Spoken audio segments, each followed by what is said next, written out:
మనం చివరి దినాల్లో ఉన్నాం. ఆయన రాకడికి బహు సమీపంగా ఉన్నాం. యేసు ప్రభువు గురించిన ప్రవచనాలన్నీ నెరవేర్చబడ్డాయా? మొదటి రాకడ గురించి, ఆయన కన్యగర్భాన్ని పుడతాడని, ఇట్లా చాలా ప్రవచనాలు ఉన్నాయి. ఆ ప్రవచనాలన్నీ నెరవేర్చబడ్డాయా? నమ్ముతున్నారా? అమ్మ నమ్ముతున్నారా? చెప్పండి, నమ్ముతున్నారా? నేను అర్థకాలుగా చూస్తారు.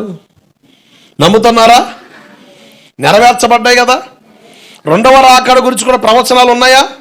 ఆయన మరలా వస్తాడని, ఆ ప్రవచనాలు కూడా జరుగుతాయని నమ్మగలుగుతున్నావా? డౌటా? నేనంట మొదటి రాకడ గురించిన ప్రవచనాలు ఎంత వాస్తవమో, రెండో రాకడ గురించిన ప్రవచనాలు కూడా అంతే వాస్తవం, జరుగుతాయంతే. దేవుడికి స్తోత్రం కలుగునుగాక. హల్లెలూయా.